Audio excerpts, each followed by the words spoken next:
Iran के 100 इनकार, फिर भी पाकिस्तान तैयार। लेट अली शो यू के इस एपिसोड में आप सबको खुशामदीद।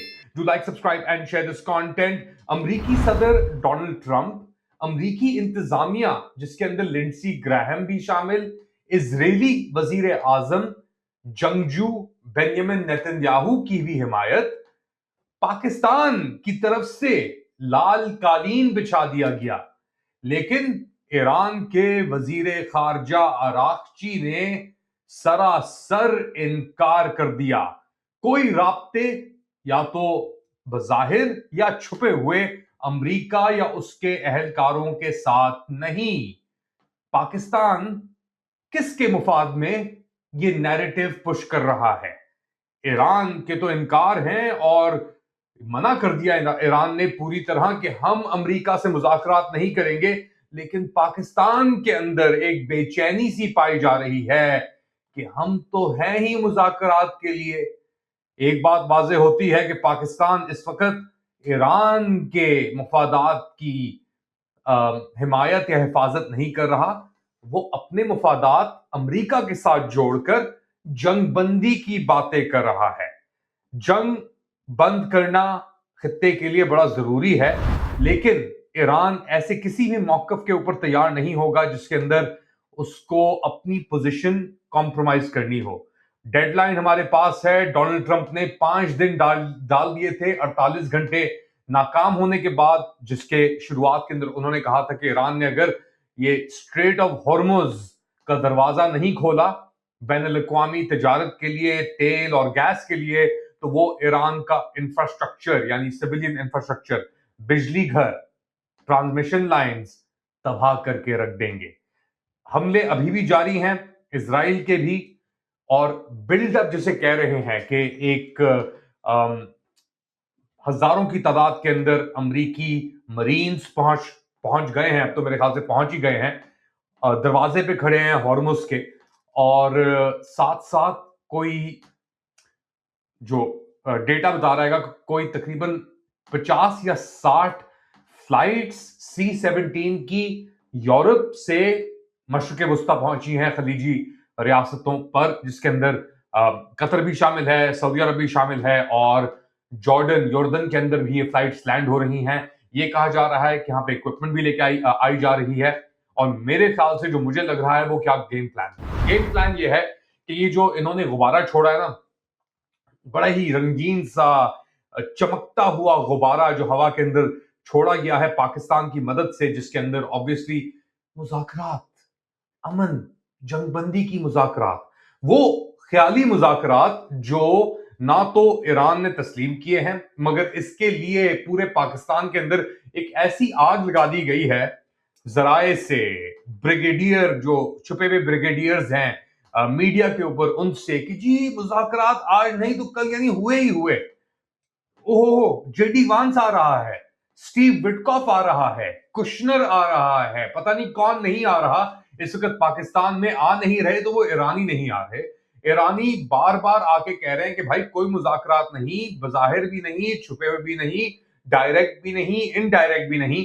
लेकिन पाकिस्तान के अंदर ये बस एक कुछ चढ़ी हुई है कि नहीं, बहुत ही हसास मामला है ये तो, ओहो बात मत करना इसके ऊपर, नुकसान कर दोगे तुम हमारे सब एफर्ट्स का। देखो हमारे अजीम फील्ड मार्शल, उन्होंने क्या कुछ नहीं किया, सब दरवाजे खोल दिए उन्होंने। उनकी मेहनत पे तुम पानी डाल रहे हो। हमने दावत दी है, देखो अमेरिका भी हमारे साथ उस दावतनामे में शरीक है।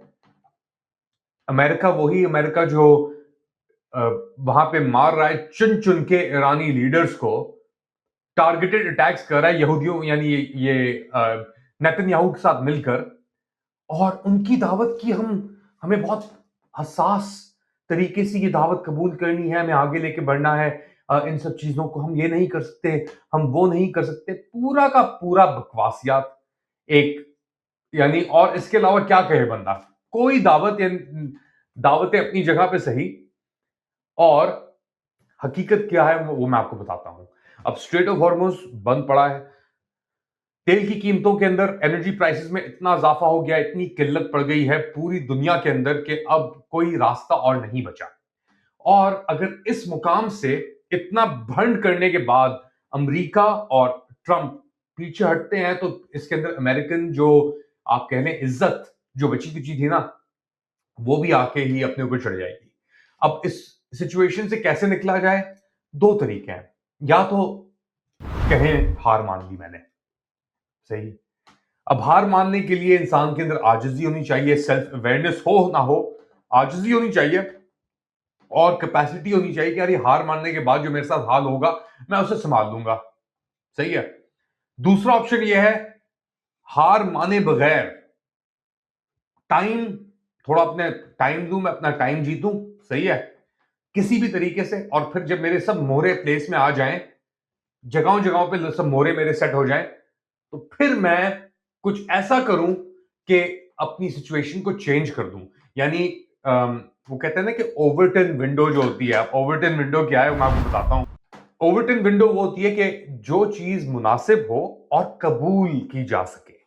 यानी अगर मेरा मेरा मौकफ इधर खड़ा है और मुझे शिकस्त होती है, तो मैं पीछे हटने के बजाय जो डिबेट है, जो आर्ग्यूमेंट है, उसको इतना आगे बढ़ा दूं कि अगर मुझे दोबारा उस पोजीशन पे आना पड़े अपनी सेंट्रल, तो वो एक शिकस्त ना दिखे, एक शिकस्त ना दिखे।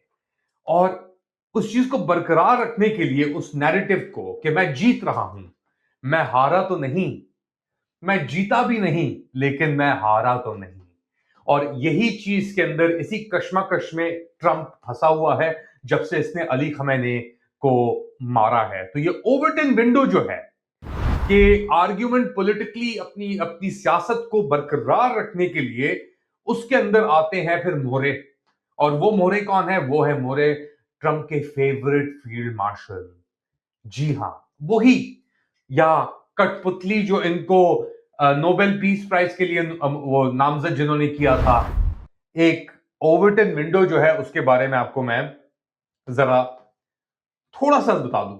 दोनों तरफ एक्सट्रीम पोजीशंस हैं ओवरटन विंडो की। ये ओवरटन कौन थे? जोसेफ ओवरटन थे।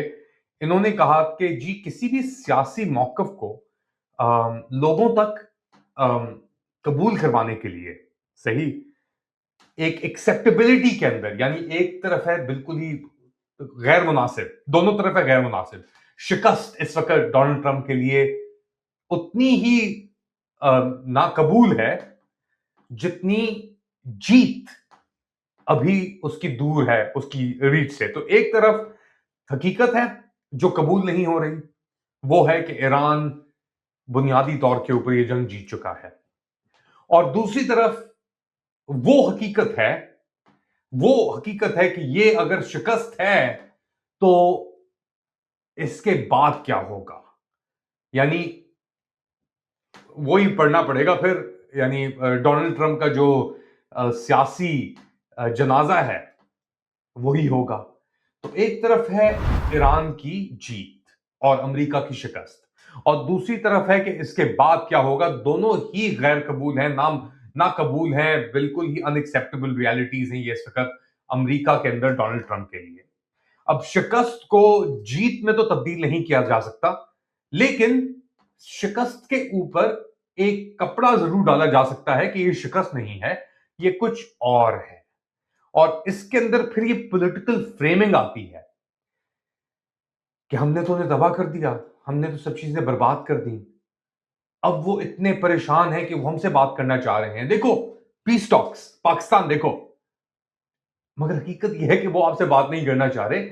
आपने पूरा मंजरनामा सेट किया है अपने मोहरों के थ्रू। अभी पाकिस्तान भी आया है, अभी मिस्र ने भी कह दिया आगे उनके वजीर खारजा ने, क्योंकि दोनों एक ही किस्म की रियासतें हैं ना, कोई उनके अपने लोगों के अंदर तो कबूलियत नहीं है इन रियासतों की, चाहे वो सीसी की हो, चाहे वो आसिम मुनीर की हो, दोनों फील्ड मार्शल्स की हो। मगर वो मोहरों के तौर पे इस्तेमाल जरूर हो रहे हैं कि यार एक नैरेटिव बिल्ड किया जाए किसी भी तरीके से कि देखो ईरान बात करना हमसे चाह रहा है, मगर वो जाहिर तौर के ऊपर ये नहीं दिखाना चाह रहा कि उनकी शिकस्त हो गई है, तो इसलिए अब वो हम हमारे जरिए बात कर रहा है। मगर बातचीत कुछ नहीं हो रही, क्योंकि ईरान जानता है वो पागल थोड़ी है कि ये बेट लेके ऐसी पोजीशन के ऊपर जहां पे उन्होंने अमेरिका को यानी घुटने लगा दिया है।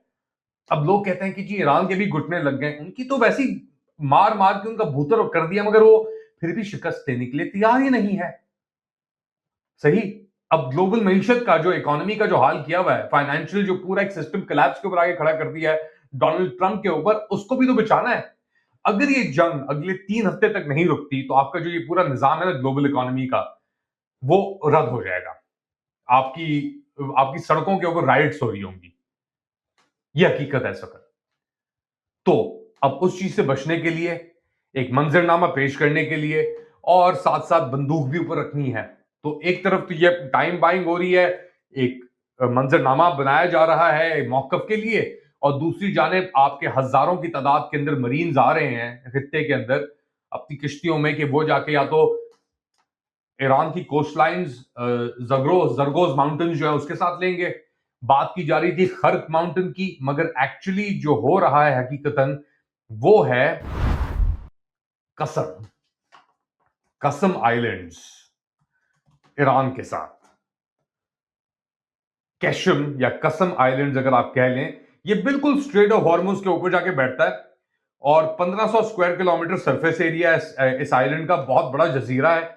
और ये अब कह रहे हैं कि एक खर्क के ऊपर तो शायद वो आपकी अटेंशन रखने के लिए बात कर रहे थे, मगर हकीकतन शायद ये आइलैंड हो कसम आइलैंड, जो बिल्कुल बैठता है सामने स्ट्रेट ऑफ हॉर्मुज से। एक तरफ ओमान पड़ता है, दूसरी तरफ दुबई का रसल खैमा, उधर जाके इसके ऊपर कब्जा करें और बंदर अब्बास के एरिया के ऊपर ले, जो बंदर है उधर उसके ऊपर ले, और ये पूरी पट्टी जो है उसके ऊपर अमेरिका आके अपना कब्जा कर ले।